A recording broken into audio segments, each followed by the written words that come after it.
think about that, sir? Susan Boyd in the very good game. Excellent game from the point of view of keeping an interest of the whole crowd, because really San Diego looked like they were going to win all day, and just in the last sort of 4 or 5 minutes, they jumped the boys from the Denver Bulldogs. Sensational game. And all of the WACFL executive, Craig Orchard, Hardy's Wines, Louisville Sports Commissions, and Troy Killian, and the City of Louisville. Standing here with Stephen Silvagni, AFL full-back of the century, legend Carlton player, 2 premierships.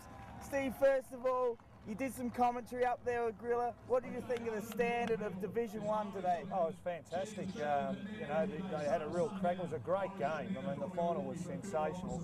And but the whole weekend has been wonderful. The way that people have gone about their footy and the atmosphere, and you know, the friendships that people are making along the way is really great for the game. And we all know that Kevin Sheedy is a huge advocate of overseas footy. What do you think of, first of all, the growth here in USA, Canada, London, Japan? What do you think about that in the last 10 years? Well, it's all happened, hasn't it? To see so many sides here, this competition sort of started, I think, 10 years ago, so it's come a long way. I think there's 30-odd teams here, so, you know, it keeps growing, doesn't it? If they can keep adding to those sides, you know, maybe 2 or 3 each year, it's certainly going to be one of the, you know, really good competitions going around the world. Last year we had Dipper and Peter Swab here. I mean, I was talking amongst my mates from the Calgary Kangaroos, and one reason I really believe this guy got AFL full-back of the century, the guys he had to stand. First of all, let's talk about some of these. Jason Dunstall. Yeah, well, he's a superstar. Yeah. You know, one of the great players of all time, and really, really strong player, really quick on the lead, very unselfish. So, yeah, he was a super player for the Hawks. And a couple others, Tony Lockett, Gary Ablett. That was the stand of those guys. Yeah, they certainly were tough players, and they always, every time you line it up on them, they made you work particularly hard. A couple others, Tony Modra. Yeah, Mods was, he was cat-like. He'd, you know, 1 minute you were standing next to him, the next minute he was on top of your shoulders. So yeah, fantastic. Yeah, this guy, he was too good for full-back. He played in the forward lines every now and then, but seriously, it's like there's so many great full forwards. Parkin and Jewell basically put you full back because of the great forwards. You feel that a little bit? Oh, well, these days, and even when I was playing, you needed to be fairly versatile, so it was good to play down back. I think that's where I played my best footy, so I was happy with the end result. And you enjoy the run at full forward every now and then? Yeah, it was always nice to kick a couple of goals. Couple of them, SA boy, couple of great players. Stephen Kernahan, Craig Bradley, good mates of those guys still? Yeah, certainly are. I mean, you're playing premierships with those guys, and they're always long-term relationships and friendships you hold out of those particular years. And another one, a couple of my mates back home at Gawler South, bad car crash last week, Peter Motley. Didn't play many games, but no, look, he's done a wonderful effort to get back to where he was at. Obviously, he had that bad car accident, and you know, he's had a win in terms of being able to get himself back in the way he is at the minute. So I know all the Carlton people admire him very, very much, and he was a wonderful footballer when he did play. Yeah, very sad story. I ran into him at Sturt, and he just very sad. And you've been at St Kilda lately. Tell us a bit about that. Yeah, no, I've been there for a year now, and you know, it was a tough type of year, but looking forward to next season. So Sheedy's off for a year, maybe a year or two down the track, possible head coach, you think? No, I'm happy what I'm doing at the minute, so we'll get through each year as they come. Steve Silvagni, legend Carlton player. Great to see him over in Louisville. Thanks a lot, man. Great to meet you. Seriously. Thank you. Awesome.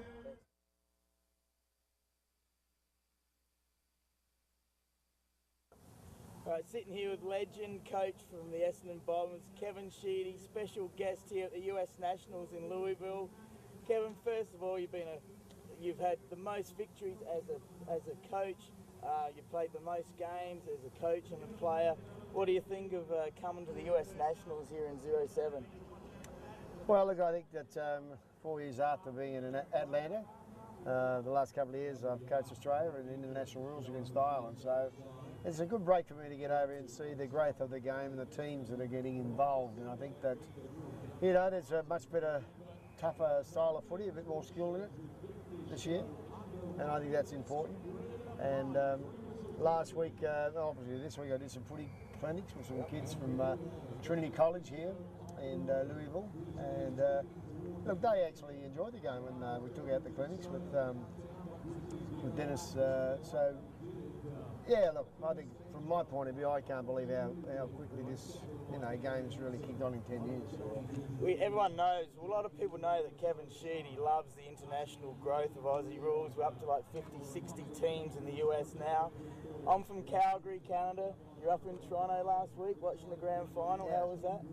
Well, it was all right until we got drowned in the middle of the game. But look, they played a very good game, The one good thing about it is I met other people from Vancouver, and Mike McFarlane, who has done a lot of work in the schools over there.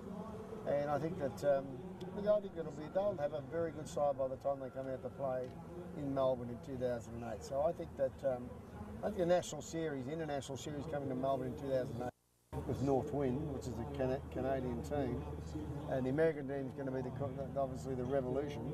So I think Melbourne's going to be drenched with a bit of footy in August next year. Well, as we know, Toronto's got one of the biggest leagues outside of Australia. Possibly, I think London may be bigger, but yeah, Toronto's huge. Western Canada, we're picking up. Calgary's here, Vancouver guys are here. Now, you're a guy that's innovative. You've had players from Ethiopia, Japan, and people like that coming to play, to train with you. Yeah, and we've had American boys too. We've had 3 or 4 of them. Look, I think that's just important that you make sure you give every one of those young players an opportunity. Maybe to make it if they can, obviously to take the knowledge they get to go back and help with the game here as well as the other countries. And I think that's just building up an opportunity over the next 20 years, and I think we should do that. Yeah. And you obviously finished coaching the Bombers this year. You think you're going to stay as an AFL ambassador, or probably get back into coaching a year or 2 down the track? Or you're not sure? I'll just take a year off, time out. It's the first time, this is my first fortnight I've had off for 40 years where I can actually go and do something by myself without having to worry about being there for trade week, going into the trade, obviously the draft, starting planning, pre-season training, those sorts of things, trading players, So it's been a good 2 weeks so far, and we head back to Australia in about a week's time. And like Aussie rules football is booming in Sydney and Brisbane. How do you see? You like the way that Australian rules football has grown, and the way it's changed, and obviously it's cleaned up. Fighting's not tolerated in any league. Yeah. Are you happy with the way Aussie rules has gone the last 10 years? Well, I think that's one of the impressive things here. I haven't seen any rough-out stuff at all. And most of the players realise they obviously work. They've got to get back to work, say, from Monday and Tuesday. To have 700, 800 people at the function last night, that's a lot of people from around America to turn up and obviously talk football, and announce their team of the decade, which is fantastic for a lot of people, put a lot of work in. Paul O'Keefe, these guys, Richard Mann, they're from Australia, and they've been working along, with Robert to make sure that in the end, that the players here, the American boys, have got an opportunity to learn about our game. And you need those sort of people at the top. That's Robbie Oliver to get things done. Now, the good thing about it is that more than half are obviously Americans, and that's what in Canada it's the same. And talking American, I'm a huge NFL fan. It's sort of known that you came across a few years ago. You've been to America a few times to learn techniques and modern stuff from some of the NFL teams. Tell us a bit about that. Oh, well, I mean, obviously, 1974 was the first time I come here. I went down to come into Louisville, and obviously the hometown of Muhammad Ali, and of course I've been down to his Hall of Fame, which is absolutely sensational. And I went out to have a look at the Kentucky Derby Hall of Fame. So they're the sorts of things I want to learn, because you've got to, when you come away, you've got to take as much knowledge in and go back to Oz and share it. And I think that's important. So I've been coming in and out of America for over 5 years. Well, I'm a Bombers fan. I'm a Crows now, but always a Bomber. Honestly, one of the greatest moves I ever saw you made was moving Paul Weston to the forward lines in that last quarter of the 84 flag. I'm a South Aussie boys. Made you proud, did it? Well, yeah, Stephen Copping, Paul Weston, like, great team, Vanderhaar, Matt. And when you won four premierships with us.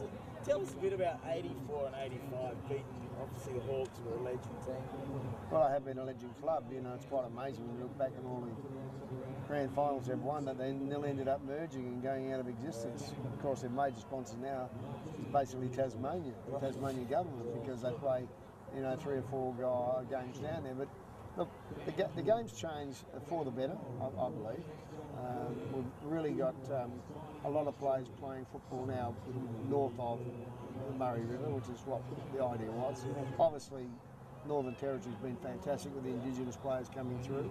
Obviously, also is West Australia, having a lot of, you know, we've got more than 70 Indigenous players on our list now, where we used to have maybe 3.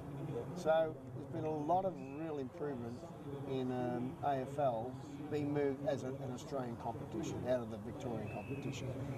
So look, when I see the crowds at some of the games that I've coached Essendon in turn up in the state, it's packed house. We can't even get our own fans in to Sydney and obviously Brisbane and you know, to play West Coast and Perth is booked out. Just pretty similar to ice hockey and the gridiron here. So you know, the game's definitely moved really well in the right direction.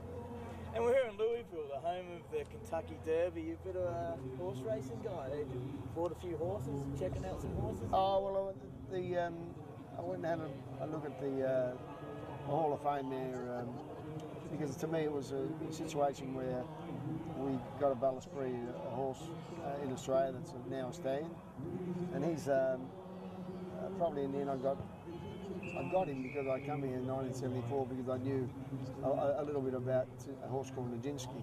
It's a great horse from Europe, and I'm going up to see where he's been buried, and he's Ballaspree's grandsire, so it's basically his grandfather, and there's a connection there, and I like to see a lot about Secretariat because I've got a mare bred through Secretariat lines.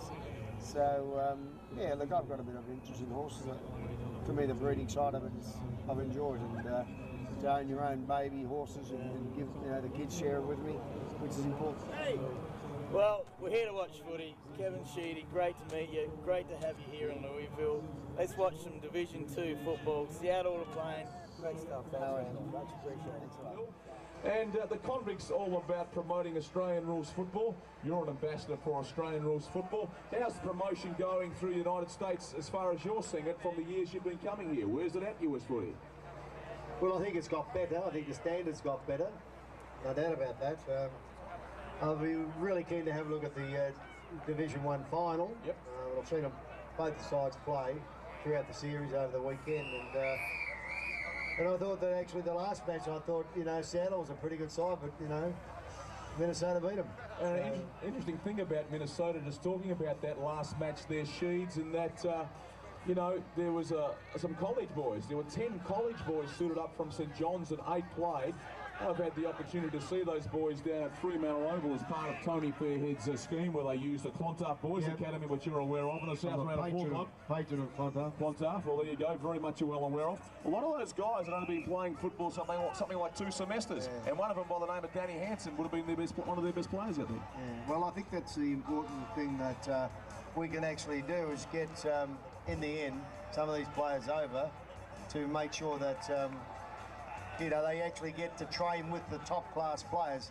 Chris has got the ball right now. He's trained at Essendon.